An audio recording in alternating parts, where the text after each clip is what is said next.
Safety 365. Welcome to Safety 365, where our goal is to help you navigate more safely through your daily activities and understand the importance of taking proactive measures to safeguard yourself. My name is Bill Barna. I'm your host. Again, a little recap on me. I'm a 33-year police officer, professional security consultant, and a former police academy instructor. Now just an overall good guy. Today we're going to be addressing the topic of creating healthy environments, and I've got two guys that are like experts in the field. I'm joined by J.R. Suppes and Jim Bostic from the DriveMind group in North Canton, Ohio. Guys, thanks for coming in. Well, Bill, thank you for having us, man. That's awesome. That's the least I've ever heard them talk. It shall change.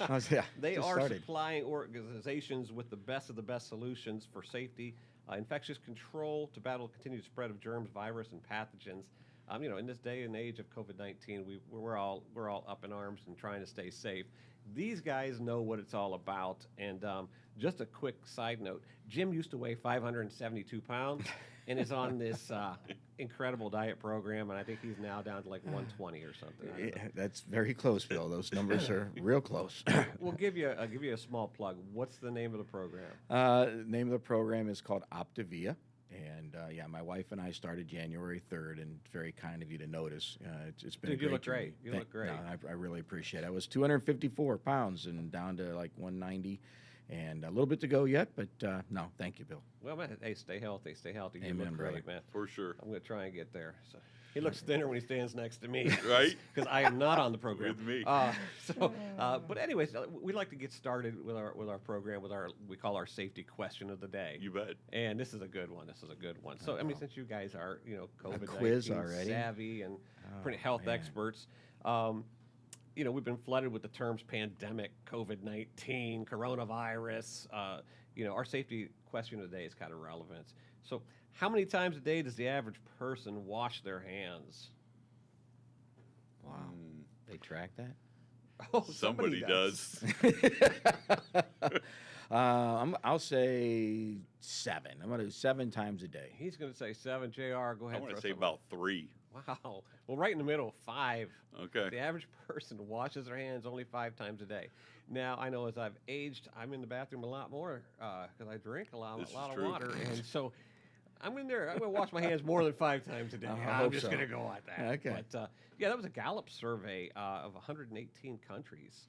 Wow. And they came up with that. They said When was the poll done? that was in 2020. So it'd be interesting if it was a pandemic number or a pre-pandemic number. Yeah, I think it was 2020, so right right when at it the all beginning, started breaking yeah, loose. March. But they say 58% of worldwide report washing their hands at least 5 times a day. 2% of adults worldwide said they did not wash their hands at all.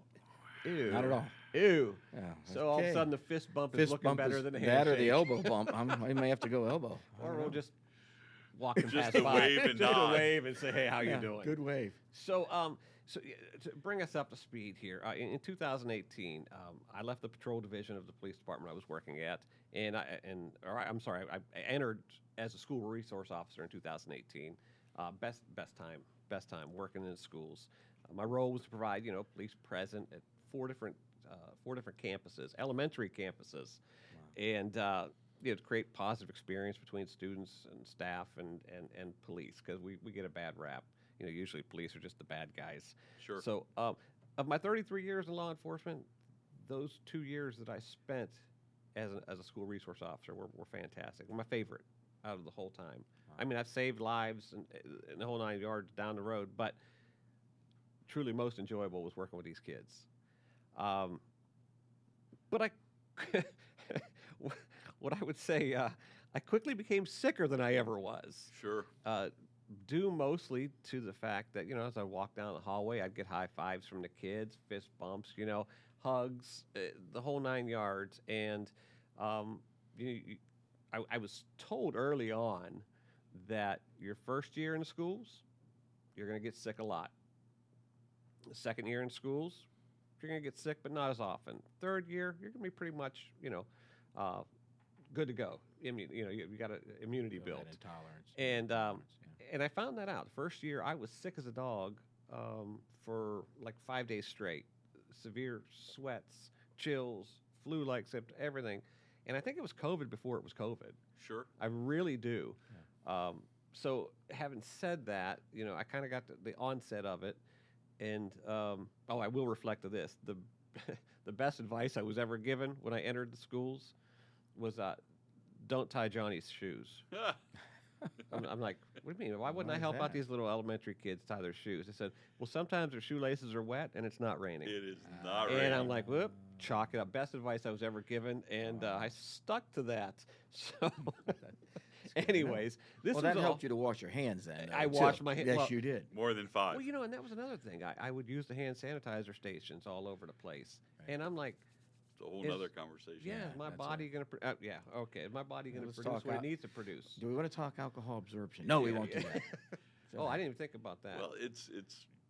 It's true. I Very mean, there's real. been, and again, So maybe I was drunk while I was on You duty very because well of all the could have alcohol been. I was putting on my hands. Well, I'm not an MD, either is Jim, No. so we want to make that Wow. really clear. But Yeah. there was a lot of studies Yeah. done from healthcare professionals, dental hygienists, nurses, and these kind of things that were having this high rate of liver issues. And when they started doing the study, they were finding that these people were having cirrhosis and all the things that you typically would see with alcoholics, because the body absorbs alcohol as alcohol. wouldn't It you doesn't just know have the to- difference. Wouldn't you just have to inundate? So- I mean, you'd have to immerse yourself in this stuff. Well, wouldn't think you? about it. If you're washing your hands 70, 80, 90 times a day and you're applying, the different things on your hands every time after you wash your hands, plus throughout the day, there's a lot of alcohol absorption, especially when some of these things are 70, 80, and 90% alcohol. Yeah, well, I guess I go And back you're to my putting- law enforcement days of the guy that's, drinking mouthwash and has got the alcohol content in it, and he's still registering for a BAC. Right. That vanilla, all the things that again, people that have struggled with addiction turn to try to hide it. Alcohol addict, drinking vanilla, it has high vanilla content. Mouthwash, like you just said, have high alcohol content. Wow. And so absorption's a real issue, it is. Well, especially for little ones. we got another show for that one. Yeah, Jeez. right. So in retrospect, I was I was in constant contact with every virus known to man as an SRO. I mean, it was recirculating in a closed environment because nothing Yeah. was really being done. They entered the school. Schools were locked down for safety. Right. Classroom doors are shut. The windows are shut because, let's face it, we don't live in a mecca environment here in the Ohio, Trumbull County area. It was cold or rainy, Right. so they don't have the windows open. Right. So, we there wasn't really anything extra being done to combat this, tsunami of COVID that was going to come up. Yeah. And then it hit, and everything was out of control. And then we got to, we got to listen to Dr. Fauci become a celebrity and spew advice on the daily, which I think the world started going to a downward spiral. But politics aside, we didn't know who to listen to, who had the right advice, or who. We basically had to leave it up to ourselves, and we were trying to figure it all out. So it kind of brings us into our kind of a little flow into our next episode we like to call "You Don't Know What You Don't Know." Right.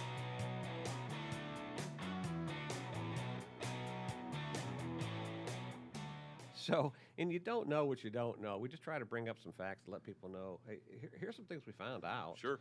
And, I started looking at this as if it was just the first time America's ever seen any kind of plague, any kind of, mass flu that came through. And the world in and of itself has had these things come and go. Right. This COVID-19, not to say it's not a serious type of thing, but the world has seen this come and go already. In the 1800s, London had a cholera outbreak, and what they found out was it was a bacterial disease spread through the water. Correct. So what did they do? They upgraded the sewer systems because they had open drainage and everything, and cholera was spreading. So they figured out what's the source of it. Let's kill it, or let's correct it, do some engineering, let's do some good work, and let's eradicate it, which they did. Interesting. In America, in 1976, we had a Legionnaires' Convention, which I thought was very interesting. although I had known about it, I didn't realize the effect it really had. There were more than 2,000 Legionnaires, mostly men, that attended this convention in Philadelphia. Right, it was 1976. They were celebrating 200 years of our American history. Right? Bicentennial. Yeah, right. Yeah, I Yeah. think I was in 6th grade. That's I was in that ballpark. Yeah. You're really going to date No, they yourself? didn't have a 16th grade. No. Okay, all right. 16. Unless you were in 6th grade 10 times, but I don't know. That's it. Yeah, I wow. mastered it. It works. So what happened there? 149 Legionnaires became sick, and 33 other persons associated with that stayed in the same hotel also became sick. And of these total 182 cases, 29 people died. What they found out, there was a particular type of pneumonia bacteria or pneumonia virus It bacteria. can I be don't know, either or, virus or Okay. bacterial. Right. that was living in the air conditioning cooling towers. You bet. And every time the air would go on, it would pump it through the rooms, and these guys are ingesting it into their lungs. I thought the similarity between that and this whole COVID thing was really ironic.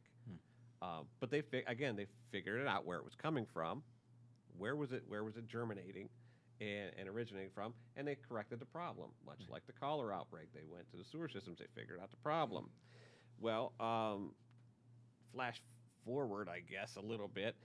December 12, 2019, a cluster of patients in Wuhan, China, became very ill with this COVID thing. And shortly after, the United States began seeing the impact. On January 30th, COVID-19 of 2020, COVID-19 was declared a public health emergency by the international concern, with an official death toll of, get this, 171. Then, December 2020, this figure stood at 1.8 million plus. The latest COVID-19 deaths reported to the World Health Organization exceed 3.3 million now. Now, I know there are conspiracy theories, and there are people that say, well, they attribute this death to COVID because these hospitals got money if they marked it down as COVID, Okay, yeah, negating all that, you're still in the upwards of millions of people that have died as a result of this deadly disease. Mhm. Okay, so knowing these facts, and again, this is my you don't know what you don't know, and it's very brief because I want to give you guys time to talk about what we're going to talk about. Very important to keeping us safer in the long haul. But I think we need to understand what we've come through to where we're at and what the problem solving should be. Instead of reacting to things, let's be proactive and put safeguards in place. Yeah. Right? I mean, I know I'm a proactive guy. So that brings us to our next segment I like to call reaction time.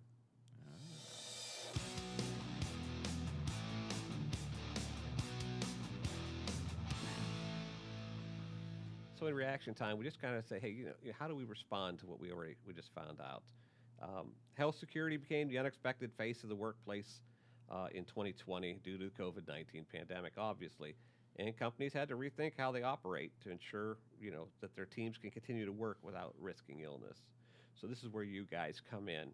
So knowing that the cholera was because of the sewage, and the Legionnaire's disease was because of, a bacteria in the cooling towers, in our workplace environments, in our school environments, that made everybody want to work remotely and toss kids out of school.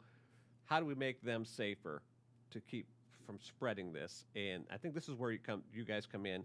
Basically, if I'm using these other examples, we need to improve our indoor air quality, right? The air Bingo. we're breathing. So Right. You're right. tell me, now you guys from DriveMind here, tell me what solution have you found? And I know you guys don't just go willy-nilly, just pick one out and go, we're going to No, represent no. that product. Yeah. You guys did your research, and you found one that you were explaining to me that sunshine in the mountains and hydrogen peroxide. Come on the road with us. Hydrogen peroxide, it's killing things. So you tell me, tell us about it. I'll just say the thing I just want to share, Bill, is, and again, you bring that 2019 date, and JR does the great job with the storytelling here. We really, we're into this. I just want to make sure that we were into this space prior to the hit of COVID. So I want your audience to know, let you to know, this was not where many companies did. This hit, it's like they saw this opportunity. They jumped on it for the They money jumped value. on, Sure. Yeah, well, yeah, maybe money, but I think people hopefully, have that goodness of heart that they really wanted to help. And so I just wanted to share, as Gerald, can share that story of how we kind of got into this space with DriveMind, because it did create a whole other section to our organization, which was extremely exciting. And then when this happened in 19, as you said, it was like we were on the cusp and had already done some research to help, and we helped, which our And one thing I didn't bring out, your background is you guys were school administrators at one Yes. point, right? Correct. Absolutely. So you guys know what the schools need. Yeah. That's why you formed your Absolutely. company. Yes, sir. 100%. You're like, hey, I know what schools need. I'm no longer working as an administrator. I know what they need, so we're going to provide them what they need, and we know how to get it. So, Right. all right, go ahead. So Tell me that about said, this. JR, why don't you share how it happened, how we got so, here? No, again, that's all 100% accurate, Bill. So thanks, and Jimmy, good job. I mean, so we in about 2017, Jimmy's still a wrestling coach. I'm still a high school football coach, and we were doing safety and security, and we were representing this great product called Bolo Stick as one of the products. One of my favorites. Yes, I really yes. did like Absolutely. it. A very We did. proactive Yeah. You know way what? It's a to great- safeguard If I may, schools. JR, real quick, Bill, that was DriveMind's very first product. We're very proud of that, truthfully. Yeah, You were it was number one. fantastic. You were Yeah. number one. Yeah, hey. It was. So, but so it was the summer of 2017, and I was standing in a locker room during two-a-days, and anyone that's ever been in a locker room at any point in time, let alone in the heat of the summer during two-a-days, it stinks. And I was standing there in 2017, and I was like, this locker room smells exactly like the locker rooms that I played in, and I'm old, in the mid '80s. How can a locker room from 1983 smell exactly the same as it does in They never 2017? increased the ventilation in there. But he called me from the locker Yeah. room to tell me this. This is how this started. He called me from Okay. the I locker was room. like, how have we not figured this out? How has no one figured? It was mind blowing to me that it was 2017 and we haven't figured it out. Because it wasn't a big enough problem to a big enough number of people. Pain point. Oh, sorry. Sorry, Bingo. sorry, I call it as I see it. No, Yeah. it's true. We love it. No, and that started our journey, and so again, we didn't know what we didn't know, right? And so we started, and through Cleveland State University, in conjunction with Cleveland Clinic and some other great resources, we kind of went back to school to start learning about infectious control, what's causing the odors, and we started just unraveling this whole spiral of stuff that we had very little knowledge of. I mean, all the way from there's a right way to actually wipe your counter versus how Are you most of us- sanitizing it or are you disinfecting it? Right. So There's here's two another. different things. That's a great conversation. That's another pretty. Yeah. So as we started to learn about this, our tendency as a society, our tendency as companies, so if you think about all the cleaners you bring into your home, you think about all the cleaners that schools bring in, those are from big manufacturers, they're from janitorial supply companies, and they are pretty much so in large chemically based, right? They have these real big sheets saying how safe or All the unsafe safety they data, are. right. Yeah, the SDS sheet, right? Yeah. What do you have to wear to use it, so on and so forth. So we started learning all of this that we could, and it brought us to some conclusions that we don't know as a society, we don't know as organizations really what we're doing as far as cleaning is concerned. So kind of move that forward a little bit to the beginning of the pandemic. I think when it started, all of us collectively said, oh my gosh, we got to do a better job of cleaning our surfaces, because again, you've all been brought up hearing those stories, right? You get the flu or the cold from a dirty doorknob, a light switch, Right. a handrail, so on and so forth. So everyone went crazy dumping all these chemicals on all of our surfaces. Oh, when I was in SRO, they had they had the custodian in between classes spraying doorknobs and wiping everyone down Yeah, Right. as the kids were locked in the classrooms. correct. So that when it came out, I'm like, okay. I mean, again, knee-jerk reaction. We need to do something. It was, and so again, that is a very sound strategy, and it's part of a strategy. I think the other thing that we really learned and we've tried to convey to people is this healthier indoor environment, is a multi-layered approach, no different than it is of physically protecting kids in a school or people in a building. But JR, all right, you're talking about hands on doorknobs, germs on doorknobs. Right. I grew up playing in cricks with sewage and everything else, and We all eating did. dirt. And honestly, I mean, I think I came out all right. But What? yeah, I joke I saw about that Twitch, but that's okay. But I think we were exposed to so much were. that our bodies built an immunity to Yeah. things. And think we heard our whole lives growing up, there's no cure for the common cold, right? Why? Because it was a virus, and there was no cure for viruses. We take antibacterial to get rid of bacteria in us, but there isn't a way to cure a virus. And I'm just talking about stuff we grew up with. So when COVID really hit and we had done all of our research, we realized we had some products that we could really help people with. The challenge was we were a surface-based organization. Everything that we had studied and everything that we had researched was how to get after your surfaces, how to make sure they were clean, how to make sure they were sanitized, and how to make sure they were Is this disinfected. where the atomizer, like they'd go into they'd spray Sure. everything because it covered more surface area rather Right. than just Electrostatic sprayers. Yep. Okay. Which honestly, came out of the the agricultural field. That's where that Sure. concept came from because of the pesticides and that. But I'll be honest, what JR and I found using the electrostatic sprayers really is, even now, even though we don't see them as much, but they are a very effective way to apply surface you're basically cleaning. like fogging for mosquitoes. You're dousing in a whole area and it's killing things on contact. So Yeah, it gives it electrically charges the particles, so it interacts with the environment, a positively or negatively charged environment. In the counters coming out, it magnetizes. So now instead of letting gravity take the solution and only put it where gravity takes it, because of this magnetic pull that an electrostatic sprayer gives to the liquid that it's producing, you start to see it wrap around a desk and down the going legs down of and a under, chair and, and getting almost underneath. almost like I don't know if you're familiar with powder coating. So that's electrostatic spraying. Yep. Right. Yep. There you go. So the Okay. technology, like Jimmy said, came out of the agricultural world into the paint world, was the next place That it was really step two. went. Yep.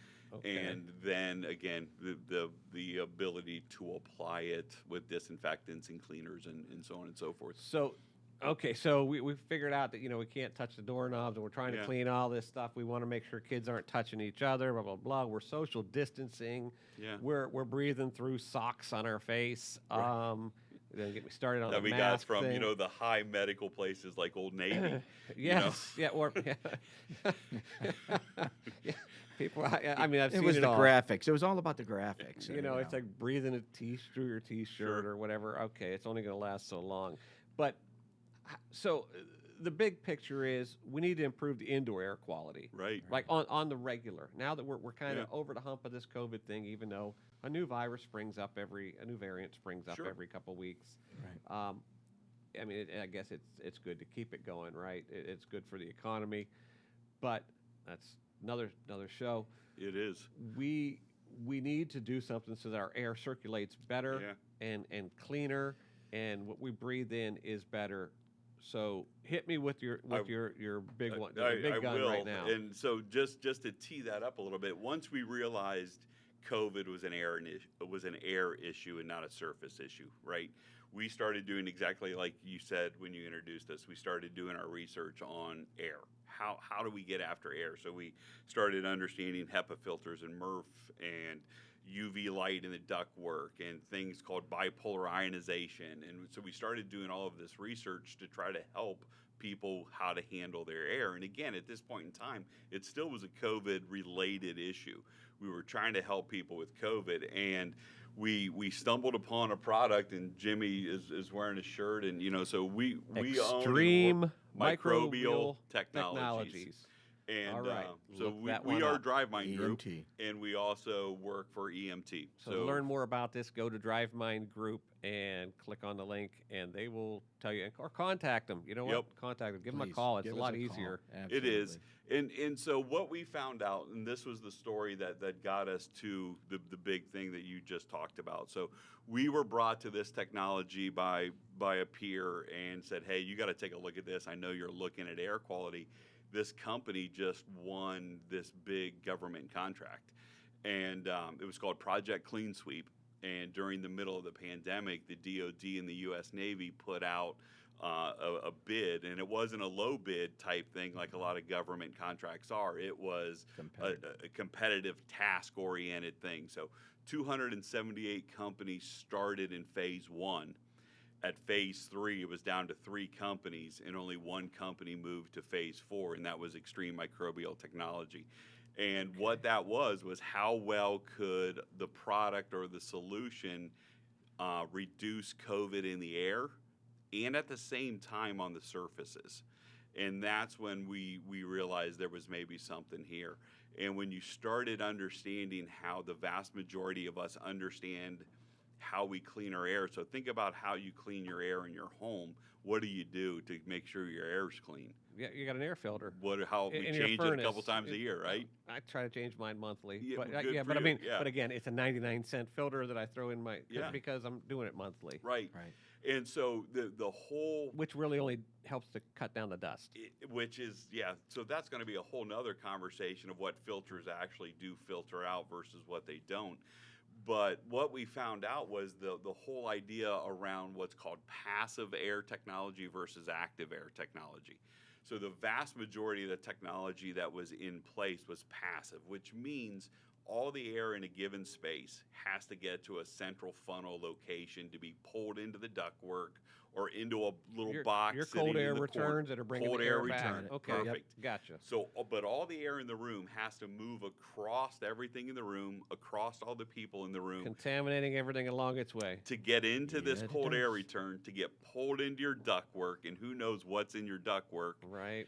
go through a filter that can get the big stuff, but it's not touching the viruses, it's not touching the bacteria, it's not touching So if too I many sneeze of the into my molds. cold air return, it's going right back through the furnace It or is. right back out the vent. Absolutely. But we had this theory, we had this belief, I guess is a better word, that our filters were protecting us. And it didn't help Wait, when, even if I buy the Go high, ahead. high dollar Yeah, right. HEPA filter with Sure. the multifaceted layers, and, yeah, I know. and then it just screws up my It's a furnace part. because it doesn't allow enough air through. Right. It's Yep. go ahead, Jimmy. No, you're fine. Go ahead. It's part of it, right? Because you need to get those big particles out of your air as well too for a healthy indoor environment. But what we found out was this passive technology just didn't make any sense to any of us. I mean, at DriveMind, as we were researching this, and obviously the DoD and the Navy felt the same way too. The other thing that passive technology can only do, it can only affect the air. It does nothing for your surfaces. So this EMT, extreme microbial technology, is H2O2. So it's hydrogen peroxide.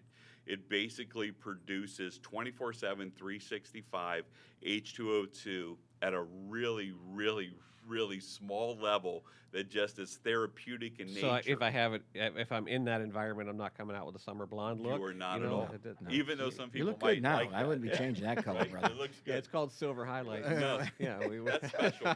Keep it. That's Nice. good. Very good. Yeah. So All right. it is at So an it creates hydrogen peroxide. It creates hydrogen peroxide by using the moisture in the airflow that already exists in a given space or a ductwork. You know, JR, Bill had mentioned it earlier. Share the mountain, that concept. You know Yeah. how we always go camping and we go up in the mountains and go, Yeah. wow, this air The air's smells fresh and great. clean. It's clean. Everything's It's great. fresh. Yeah. So, Yes.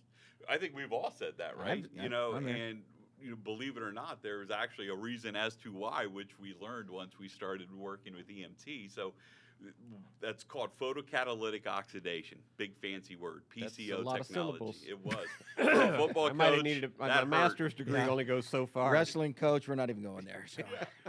But so all that means is when the sun strikes rare earth metals, which are, again, more prevalent at higher elevations, right? They're exposed in the mountains, Sure. in these kind of things. So when the sunlight hits these rare earth metals, they actually produce naturally H2O2. I mean, we could go outside right now and we could measure hydrogen peroxide because it's created naturally in nature through this process that I just explained. Wouldn't like that blue light technology do the same thing? You mean the UV lights? UV lights, yeah. So I don't. Is there's that a pla- different? No, Is that it's a completely That's different. a different. Yeah, that's Okay. completely different. Yeah. And again, I will talk to you about that too, because UV lights do play a role, especially inside of ductwork. But it's very specific what the UV light should be used for versus how people were selling it, trying to convince people that if you put all this UV light inside of your ductwork, it's going to kill everything that passes it. The problem is you can't slow the air down long enough for the UV light to actually kill it. Yeah. Where a UV light works really well in the HVAC system is in your drip pan and on your coils. Back to your Legionnaire, story that you Gotcha. told. Gotcha. And as a direct result of that, UV lights became part of HVAC installations because, again, mold was growing in these drip pans and on the coils because of moisture. Right. A UV light shining on the coils and in the drip pan 24/7 prohibits growth of mold. So now you're not producing mold spores and kicking them through your HVAC system. That's where the UV light inside of the ductwork makes a lot of sense. Okay, I got a whole new revenue stream. I'm thinking. Right? about. Uh-oh. Yeah. I see the wheels turning. It's there. Yeah. Yeah. Yeah, And so- it's good stuff. I mean, all right, so this it really hydrogen is. peroxide thing. Yeah. All right, so Talk to it's me. how does it work? How do Yeah. you put it into a school or Yeah. into a workplace? So What do you do? there's two ways that we can install it. There's a plug and play. So it's a little portable guy. You just plug it into a 110 outlet. There's a couple different sizes. Wait, that this isn't handle like a different huge space. rooftop unit? No, it's Oh, no. it's no bigger than this right here. This little keyboard right And that's here. probably 12 by 14. Yeah, I and don't it know. weighs about 9 pounds, so it's got a couple inches of depth to it. So you can just plug it in, turn it on, and let it run. And it's going to produce hydrogen peroxide. It's going to fill the space. How much space? Great question.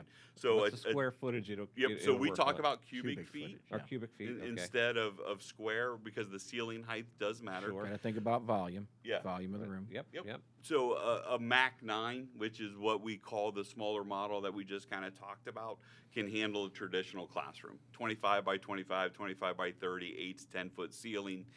That can handle that space depending on. What's a price tag on that? Sure. I mean, I just $1,700. wait. That's I thought you were going to say 17,000. Nope, Honestly. $1,700. For something that's going to keep that classroom Yep. clean and It's- healthy. It's going to keep it clean. It's going to keep it healthy. It's going to remove viruses, bacteria, molds, fungus, algae, and odor from the air. And it's also going to and Bill's remove favorite, it from the surfaces. pollen. Just 'cause- Pollen, Going yeah. to remove pollen, These Bob. allergies are killing me. I got to put it in a plug. If you have an Yeah, allergy Bill. medicine that you think actually works, send it to me. Yeah. Email Uh, Bill Barna. Email me. Yeah. H2O2 Yeah. is going to help you. Okay, so we're looking at $1,700 a classroom or a work or an office space. Well, Yeah. if What I about may- like for the hallways? Like No, Go like ahead. like no, a- I'm just going to say, the well, the HVAC. hallway is kind of the same thing, but as JR said, two different devices. One is that wall mount type device. But what's amazing is there's also has this, what they call the inline device, which actually can go right into your HVAC system, and basically go take it and permeate throughout the entire environment. So what's the life expectancy on that unit? 2 years. And every 2 2 years, you have to replace what's called the cell, which is actually doing all of the work. And what's the price tag on that? somewhere between $249 and $350. For a cell. That's per it? cell. Yes. That's it. Okay, how do I get one? Because I want it installed on my furnace, right now. So- I wanted my And HVAC. here's even a greater point. You got one on yours? Is I do. I have Mine's one coming. running in my house. Jimmy's getting his put in. The inline unit is what we call it. That goes inside of your ductwork is less expensive than the portable unit because you don't have to build the box around it. Right. Nope. It's just the cell and the power cord. So what? Okay. So you're now well- around $1,300. Oh, that's. I'd drop that right now. Yeah. Like if you Yes. got one in your You car, would. just follow me home because. Yes. Listen, I forgot the tools, darn it. Yeah, I've got tools. Oh, My okay. dad was It's a TV super repairman. easy install. Very easy. My install. dad was a TV repairman. He's got an awesome set of Yeah. tools. All right, yeah. For those of you, that's an old movie line. Yeah, Yeah. yeah. Okay, so Spicoli. How about it? 220, 221, whatever. Whatever it takes. So anyway, so what's an average school going to pay?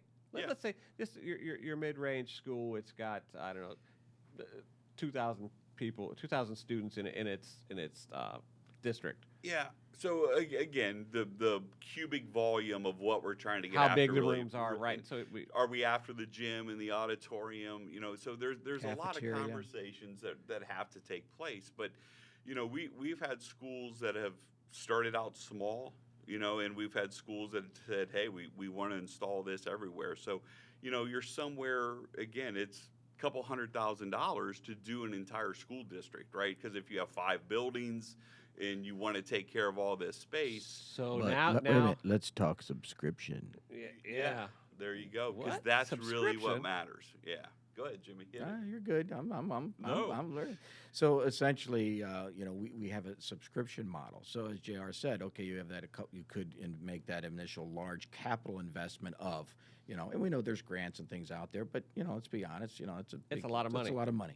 Schools So are we struggling. we right? actually have a subscription model to where they can, for a 2-year subscription, basically, we can come Can in. you we'll- lease the equipment? It's not lease to buy. It's basically you own it. You got the subscription, and with that subscription, you basically any new equipment that comes out, any upgrades, and I'll tell you what, the company is always looking to improve. You would get those new improvements put in. At the end of that 2-year lease, you get a free cell. You aren't paying for that cell.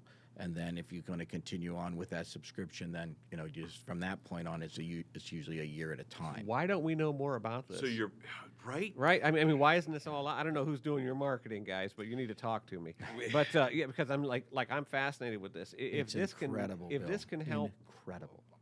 the kids in these schools stay safer and stay in school, It will. and give them face-to-face contact with people, keep our teachers safer.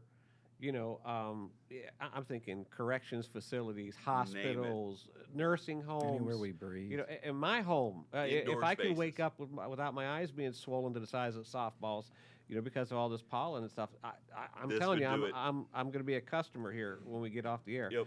But, you talk about where this is a lot of money for schools, but I do know, like the American Rescue Plan Act put out like what, $122 billion they dedicated to schools and educational facilities that could be used for this, right? 100%. So if you look at that money and how it was stationed, there's a couple different paragraphs in the usage piece that specifically talks about clean air. So again, the COVID money, for lack of a better term, there was 3 rounds of it. So again, and a lot of schools have already used that because they had challenges that they have never had before. And God bless every school administrator. Oh, they were dumping it into and teacher masks and that- disinfectants and everything, right? We weren't trained and taught any of this when we learned how to become teachers and administrators. So the men and the women of our educational system, what they have went through the last 2 years is Brutal. most people just have no idea what they have went through and the sacrifices and the challenges. Oh, without a doubt. I mean, probably one of the most underrated professions that are out there. Without a doubt, so a lot of schools have spent the vast majority of that money. Some still have some to spend, but a couple months ago, the White House through the Biden administration launched a clean air challenge, and as part of the $1.1 trillion infrastructure bill, there's another big chunk of money in there that schools are going to be able to go get to totally impact their air. And listen, bottom line is these schools aren't paying for it. You and I are paying for this. Correct. And I'm We are. okay with that. Agreed. Like if you're going to use the expenditure like that for cleaner air to keep these kids safer and healthier and to eliminate this toxic tsunami of flu that we've had passing and permeating our society for the last 2.5 years. Right. I'm good with paying a little bit of my share on that. Right, and it's something I think about, Bill, when you went back in your one of your early segments talking about what happened in the 1800s. Then you had the Spanish flu that we didn't even talk about in Right, yeah, 1918. Then you had the Legionnaire. COVID, there's going to be something else. But this technology, we believe, and again, with the research that's done and what it will do, that next time, whatever that may be, will not be, I truly believe, what we've It experienced. shouldn't be as catastrophic, right? Absolutely. Not if we have these things in place. I mean, so again, the other thing that's really important about this kind of technology, any of this kind of technology, and there's a lot of companies that now are being sued, which again seems to be the American way. Everyone lawyers up for everything, but which is another podcast we should do. Hot cup of coffee. Yeah. It's going to be hot Right. regardless whether it says it on the cup. 100%. But my point being is a lot of places that claimed that they could remove SARS-CoV-2 were doing their testing or they're called validation studies in laboratories, which again, where everyone was getting their testing done, but they were doing it in these small 12 by 12 glass boxes with a stainless steel dish in the middle. Total climate control. 100%. No other Very environmental things. scripted. And so they were getting their validation study that they could reduce the virus to this percentage in that environment. Well, one of the things that EMT did early on was, and again, it was through mostly major universities, University of Louisville, University of Minnesota, just to name a few, they did real world testing, meaning that they had mocked up classrooms, they had mocked up office space, and the virus was dispersed throughout these environments and was tested in those environments with an HVAC system blowing, with motion in and out of those rooms, trying to create these real world environments. And the University of Louisville, through the DoD Project Clean Sweep thing, tested, and this technology reduces SARS-CoV-2 at 99.9999% in the air and on surfaces. Which in my research is the benchmark for disinfecting. Log Log 6. Right? There you go. Yep. Yeah. Sanitization is only 99.9. Things we didn't know. See, I'm not a dumb crack. what things we didn't I'll know. give you one more. 99.999, 3 nines.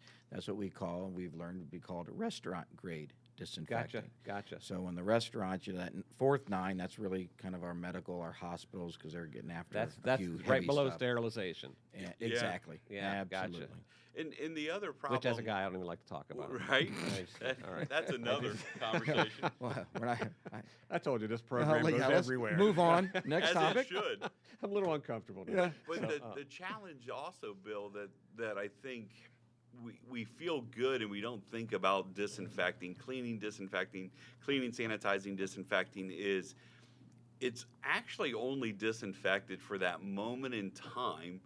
And I know this sounds silly until it gets Reinfected. 100%. So Right. as soon as the liquid dries, it can literally be reinfected again. If the liquid's wet, it's still going to kill a virus or a bacteria or a mold spore that falls on it if it is rated to do so. But as soon as it dries, that surface can immediately be now that you done say again. that, when I was at the police department, still working, we had to put all our stuff away because they were going to come in and this company was going to come in and they were going to fog everything. Yeah. And they claimed it would leave a film on everything that would kill viruses and bacteria for a year, and they'd be back in a year to do it again. Yeah. And I'm like, I'm not buying that. So that Like, as soon as you spray a keyboard or whatever and I start using it, it's Yeah. got to be gone. So that technology is called antimicrobial technology, and we are actually believers of that technology.